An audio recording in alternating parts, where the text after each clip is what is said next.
Tom asked us to problematise something that perhaps occurs in coaching and maybe present some of the solutions that might be supportive of perhaps trying to solve that problem.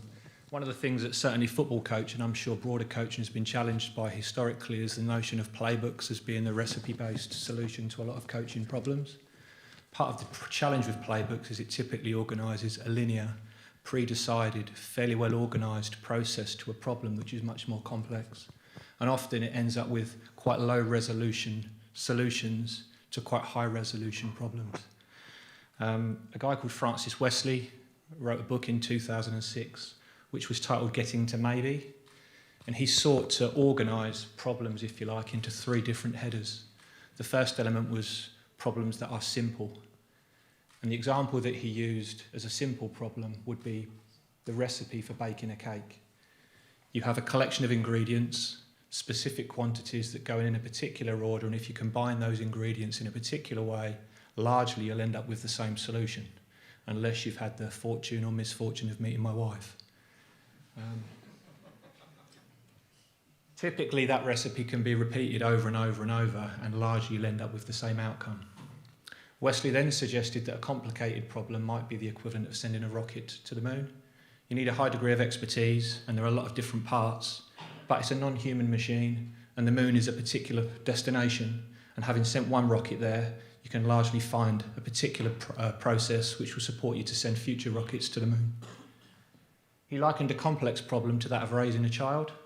Each child is unique, and it's almost impossible to separate each child's human disposition from their experiences and the contexts in which they've experienced those. And perhaps the suggestion is if we consider coaching and player development probably as a complex task. If that's the case, the risk is that we keep looking at simple, low-resolution, recipe-based solutions to complex problems.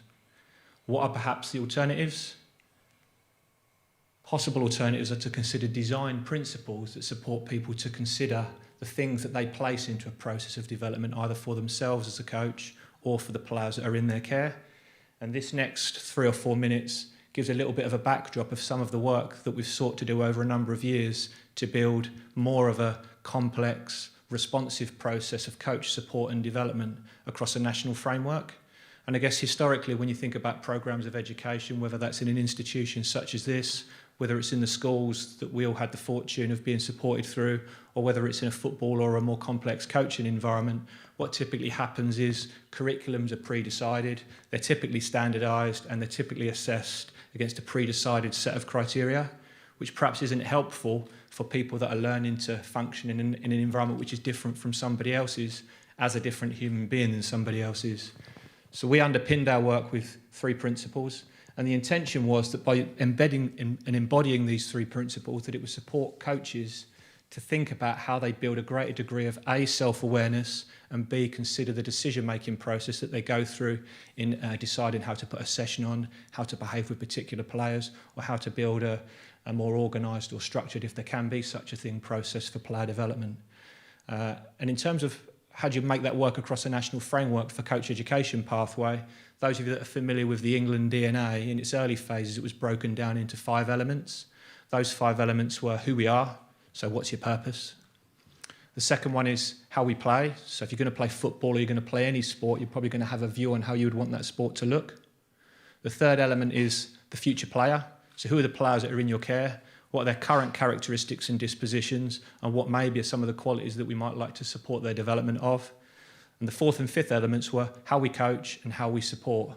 With the coaching a bit more about what the field coach does, the sort of traditional football coach, and the how we support is how they then embody and maybe involve some of the more holistic developments around physiological, psychological and social development of those players.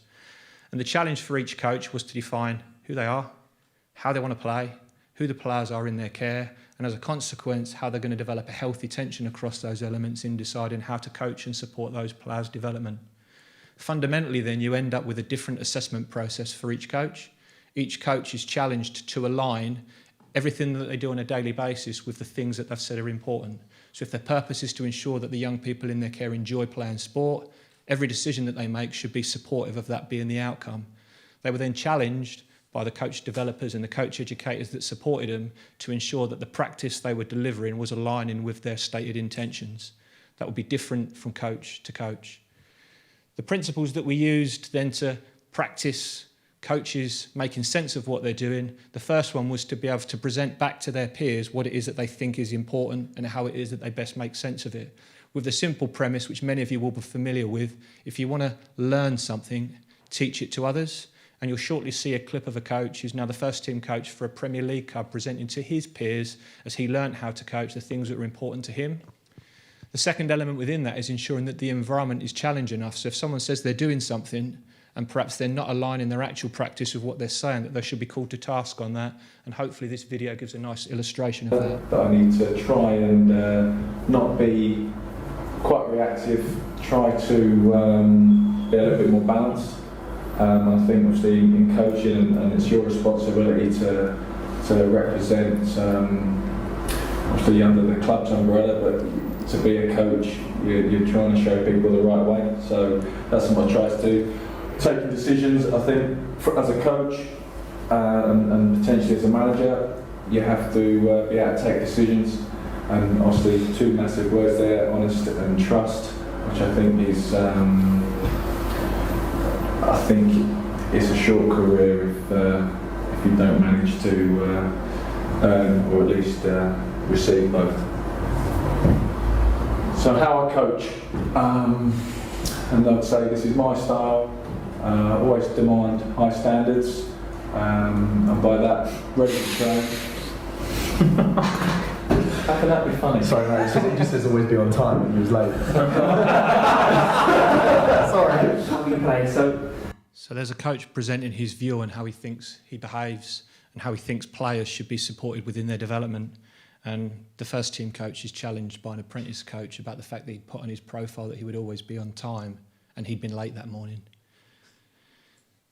The process of coaches supporting themselves to better understand and then present that to others hopefully helps build their self-awareness and decision-making, which means beyond any formal process of learning and development, hopefully they develop skills that sustain them when nobody's there to support. The second element is fundamentally then when we practice, so when we build coaching sessions, when we build game experience for players, whether young or senior, that we consider rather than a recipe-based approach, that we take ingredients and build our own processes that are supportive and responsive to the people that are in front of us. So rather than a recipe book, the second thing that we did was build principles of practice design so that coaches can take a collection of ingredients, throw them around in different ways and build something that in its design seeks to focus attention on the things that they believe is important. And then in terms of some of the demands that they place on individual players is understanding and attuning the decisions that they make to the perceived needs of those individual players. So two elements going on there. How do we set up and structure coach development to support coaches to better understand what's important to them? And how do we then support them when they structure practice to align what they've said is important to them in their environment with what they do on an individual basis? To finish, and the natural problem that occurs is when you seek to solve one problem, it's important to understand all of the smaller problems that fit into that larger problem.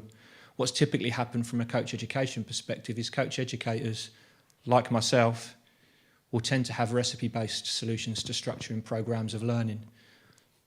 The biggest challenge has been supporting coach developers to understand that we can't tell them what to deliver to a group of coaches at 10 o'clock on a Wednesday morning, nor can we tell them what practice to deliver at 4 o'clock on a Thursday afternoon. We need to build skill in them to be able to make decisions that are as responsive to the coaches that are in their care as we are challenging coaches to make the same decisions with players. Thank you.